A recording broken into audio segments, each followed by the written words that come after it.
Greetings and salutations, Interlight Graphics team. I wanted to do a quick rundown of the process for doing captions in After Effects. Mainly, I want this video to be seen by everybody who's still doing their captions in Final Cut Pro or still doing their captions in Adobe Premiere. Neither of these tools are as efficient, fast, and easy to do captions in as After Effects is. So let's go ahead and get started. The first thing we're going to need is a shadow box. So we're going to go New, Solid, make sure it's solid black, click OK, and it's going to be the size of the composition. So we're going to make it a little bit shorter and a little bit wider, and then we can just drag it down to the bottom of the screen. We're going to go ahead and add a Gaussian blur to the layer.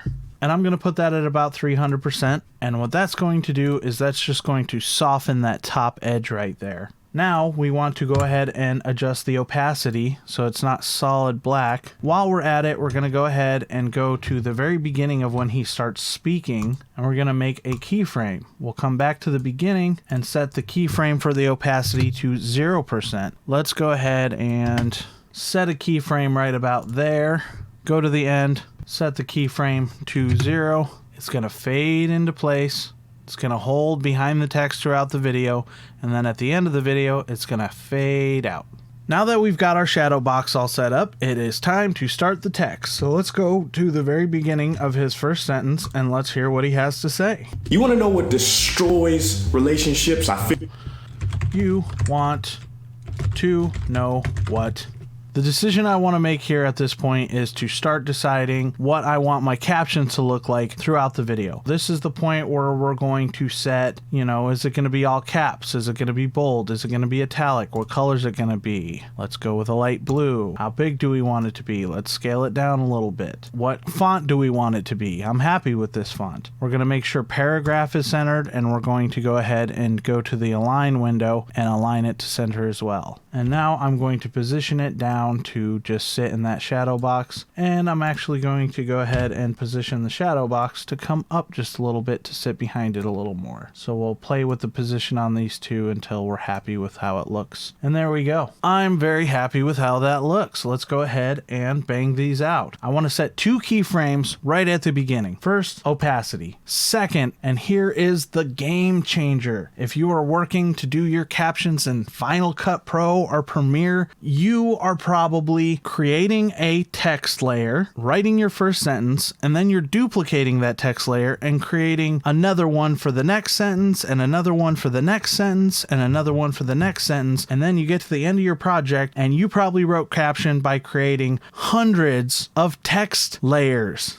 Well, all the captions we're about to write are all going to be done on one single text layer using keyframes, and that is the magic. So we're going to go ahead and hit this drop down box right here, then this text drop down box, and here is the magic keyframe, source text. What's going to happen is we've set this keyframe, and it is actually a keyframe for how our text appears. So if we come forward anywhere on the timeline, double click on the text layer, type whatever we want. We can make it bigger. We can change its color. We can do whatever we want with it. Now, when the playhead hits this first keyframe, that's our first sentence. And as soon as it hits this next keyframe, boom, it's going to change. And these keyframes are created automatically. You double click on your text layer and you just start typing, and it automatically creates a keyframe every single time. So as it plays through, boom, boom, boom. It's a beautiful thing. It's a beautiful thing, ladies and gentlemen. What can I say? So let's real time, without any editing, without speeding up the video, without doing any jump cuts. Let's real time see how long it takes me to knock out the captions for this whole clip.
And time. How long did that take? How fast was that? How easy was that? All on one text layer, just using these keyframes, which automatically were created every time I double clicked on this text layer. Let's play it through and see how it came out. You want to know what destroys relationships? I figured it out.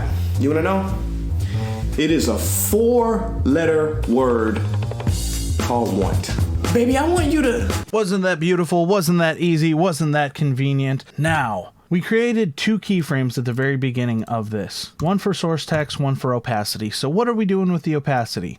Well, I'm going to put it in 2 spots on this video, and hopefully you follow the same pattern when you're doing your captions. You'll notice right here that there's a pause. He says... You want to know? He says, you want to know? And then he kind of pauses for a minute and it just kind of sits there. So what we want to do is go to the end of where he says you want to know. And this is where the pause begins. Create a keyframe. Then we're going to move a little way in. We're going to create another keyframe. We're going to set this one to 0%. Now, what you're probably thinking the move to make is to go to the very beginning of the next keyframe for the text change and set everything back to 100%. So you'll see this on screen. Problem is when you're playing it through, it's going to fade out, but then it's going to start fading back in, and you don't want that. So every single time you do this, go to the next keyframe where the text starts, set the keyframe to 100%, then go 1 keyframe back and set that to 0%. That way it'll hold on 0% from here to here. So what's going to happen now is he's going to say, you want to know? And then the text is going to fade out. And then it's going to pop back in as soon as he starts speaking again. And this is what that looks like. You want to know? It is a 4. So that looks great.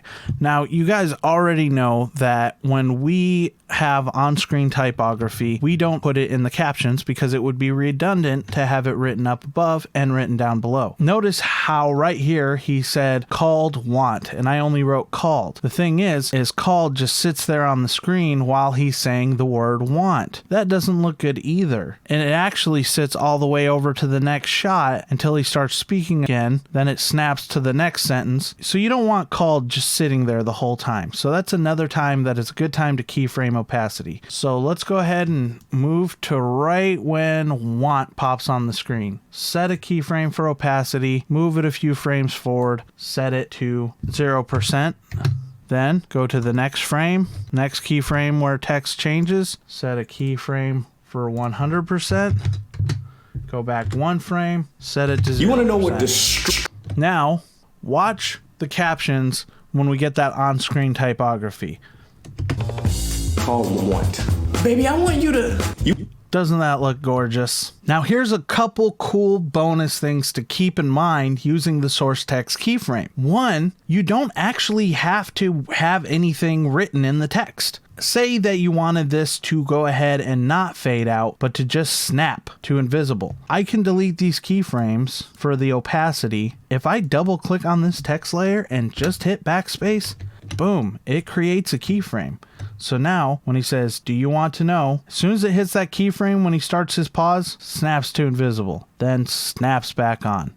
So you don't have to fade it out. You can just have it snap on and off. A keyframe can retain the information of nothing being there. It can also retain all the changes you make to the text. I'm talking change a font, change a color, change a size. Let's take a look at what we can do with that. Say right here when he says destroys relationships, you wanted the word relationships to kind of pop out at you right when he hit that word. So let's find the spot where he says it.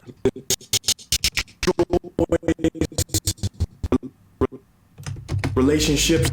And it starts right there. So let's create a new keyframe by just selecting the word relationships. Let's scale it up a little bit. Let's make it pink.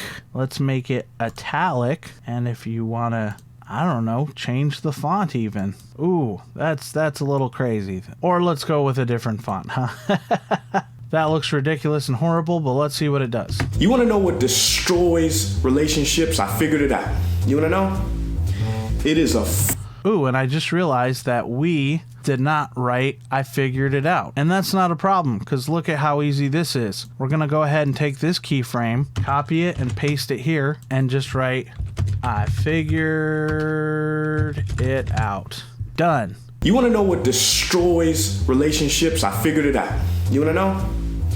It is a 4-letter word called want. Baby, I want you to... Say we wanted to get so creative as to try this. It is a 4-letter word.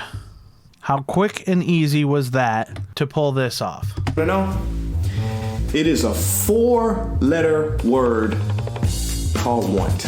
Baby, I want you to...